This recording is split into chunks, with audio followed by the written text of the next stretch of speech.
वो विश्व गुरु शिव है, जिसके बारे में जितना कहें उतना कम है।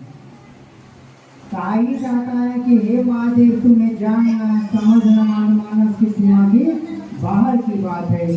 तुम जैसे भी हो, जहां भी हो, तुम्हें बारंबार पहले बात कर लेते हैं कि महादेव की जो शिष्टता चली है शिव गुरु की। यहाँ पर बैनर नहीं है इसलिए कुछ दिख नहीं रहा होगा। अमूमन लोग दिख देते हैं, इसके पीछे क्या होता है थोड़ा पढ़ के लोग जान लेते हैं।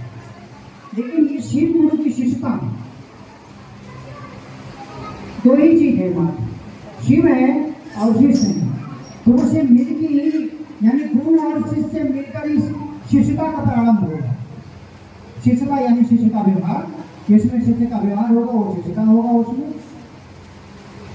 तो जिन महानुभाव का ये प्रश्न है कि यहाँ पर क्या हो रहा है, तो विश्व गुरु यानी जो ईश्वर है, जिसको परमात्मा, आत्मा और क्या कहते हैं, ईश्वर, गॉड, भगवान, इन शब्दों से विभूषित किया गया है, उन्हीं को गुरु बनाने की बात कही जाती है।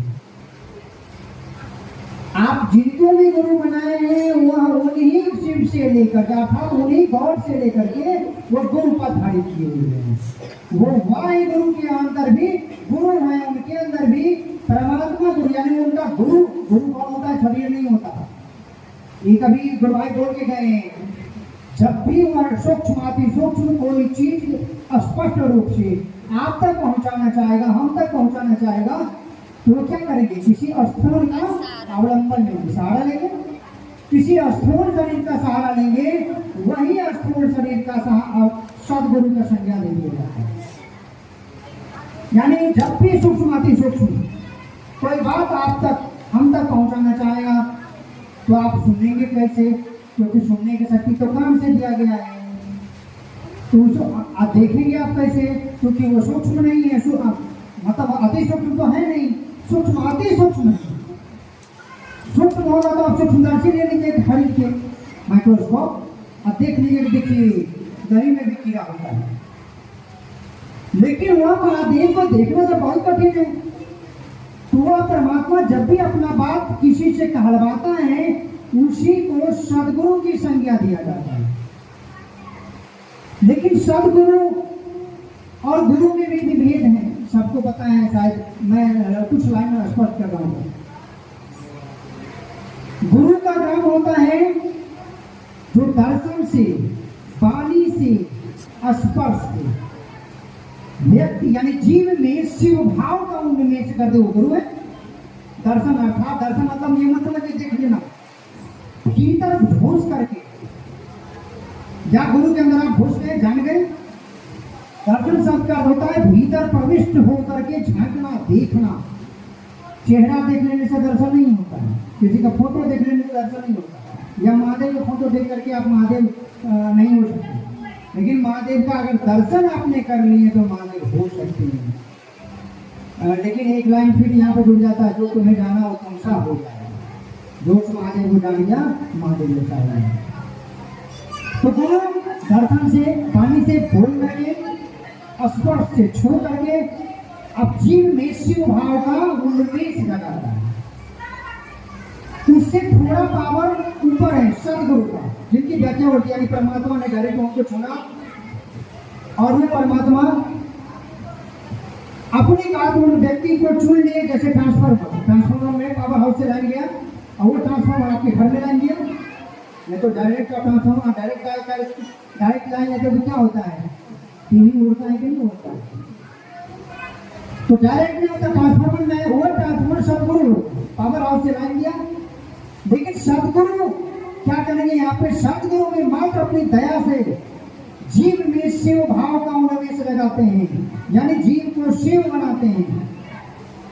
लेकिन वो भी शर्त है,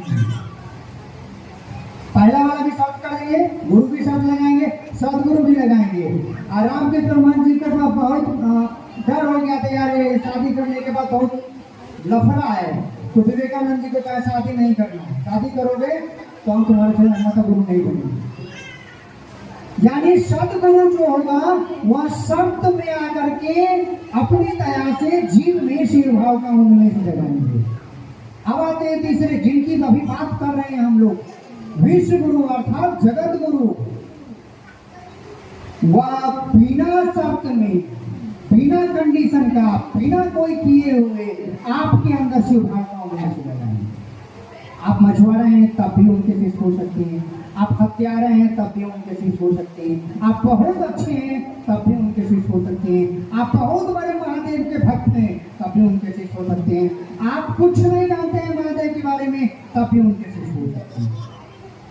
यानी आप जिस कंडीशन में हैं आप उनके शिष्य हो सकते हैं। अगर वो आपको स्वीकार नहीं करेंगे तो उनको जगत गुरु की कुर्सी छोड़ना होगा। जगत में अर्थात सब लोग हैं, पूरे दुनिया में पूरी दुनिया इस धरती, मतलब वो धरती उन्हीं का बनाया हुआ है। या शक्ति शिव से शक्ति, सारे शक्ति का प्रकटीकरण मतलब प्रज्वलित जो हुआ वो शिव से हुआ है। जब शिव से शक्तियां निश्चित है, सारी शक्तियां शिव से निश्चित है, तो इसके संचालक और इसके जनक कौन होंगे? एक ही होंगे, वो शिव। हम उनको शिव कहते हैं, आप गॉड कहते हैं, हमारे तत्व कहते हैं, या प्रभु कहिए, या आप वाहे गुरु कहिए, वाहे गुरु आपका नाम है, आपका खुदा कहिए, लेकिन हम लोग उनको शिव कहते हैं। नाम अलग हो गया, लेकिन अब पुरातन काल में जाएंगे, वैदिक सभ्यता में जाएंगे, वैदिक शब्द उपनिषद काल में आएंगे तो शिव को केवल शिव नहीं महेश्वर कहा गया, अर्थात महाईश्वर। और उसी महेश्वर को शास्त्र कहता है, हमारे ऋषियों ने कहा है, गॉड इज गुरु। ईश्वर ही गुरु होता है, दूसरा कोई गुरु होता ही नहीं है। तो हम लोगों ने कहा जब ईश्वर गुरु होता ही है तो क्या है ना, कहाँ भटक रहे हैं इधर उधर, चले उन्हें को पकड़ते हैं। सब जगह सब वहीं पर, सब उन्हीं के दरवाजे पे जाता है और सब पटकने, हम भी पटकते हैं उनके दरवाजे पे पर।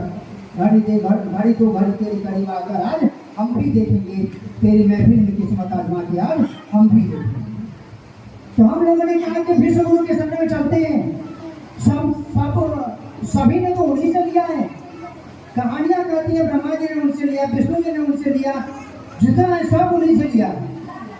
हम लोग उनसे लेंगे तो क्या घट जाएगा उनका? अब देखिए तुलसीदास जी कहते हैं, वंदे बोध में नित्यम गुरु शंकर नित्यम। वो बोध की मैं, यानी इतना बोध होकर खड़ा हुआ है, नित्यम जो कभी घटने वाला ही नहीं है। ऐसा समुद्र है, आता है जिसमें आप निकाल लीजिए, जितना निकालिए आप तुम उतना ही कमी नहीं हो सकता। पिछड़िए वहीं से लेते हैं, कहाँ जाएगा ये? और जिसके पास 10 किलो है वहाँ से जाएगा। अगर मान लीजिए 11 किलो का आपको जरूरत है तो वहाँ से मिलेगा ही नहीं। और जिसके पास जितना आप ले लीजिए घटेगा ही नहीं।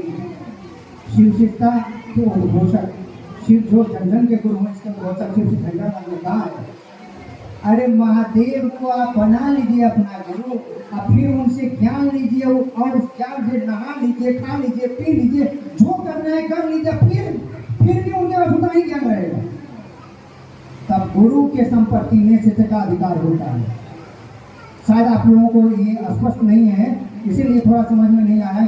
गुरु की संपत्ति में सिद्ध का पूरा अधिकार होता है। जैसे पिता के संपत्ति में पुत्र का अधिकार होता है, उसी तरह गुरु की संपत्ति में सिद्ध का अधिकार होता है, उतना ही। क्योंकि पुत्र में और सिद्ध में डिफरेंस नहीं है। अगर गुरु जी नहीं, अगर पुत्र नहीं है, मान लीजिए गुरु जी को, सदगुरु को, तो वो अपने चेला के उत्तराधिकारी बना देते हैं, सब कुछ बोलता है। महादेव के गुरु ने आप शिवांश में आपको खबर ही दिन प्रतिदिन भागे थे ना, क्यों बोले वाला भी शिवो हम शिवो के वो हम ब्रह्मस्मि, ये केवल बोली में गुरु होंगे तो बुद्धि में वाली समझ देंगे हमें। एक बार याद है मुझे 2006 में एक व्यक्ति से हमने कहा था, मतलब किसी सदगुरु के शिष्य थे, जैसे यहाँ पर गुरु बनाइए ना, तुम्हें क्या मुझसे जानते हैं? उन्होंने मुझसे कहा मैं ही ईश्वर हूँ। बात नहीं समझ में आई, आप भले बोली में बोल रहे हैं लेकिन सच तो यही है, ईश्वर है। हाँ, उन्हें अपने गॉड होने का प्रमाण नहीं होता। अनावरण हो जाए ना, इसकी अनावरण हो जाए, जैसे मूर्ति अनावरण करते हैं मंदिर में उठा करके, तो इसका अनावरण अगर हो जाए तब स्पष्ट हो जाए ये जो विधाएं यहाँ चली है ना, ये जिसकी बात हम लोग करें पिता हैं, आप उन्हीं क्या पता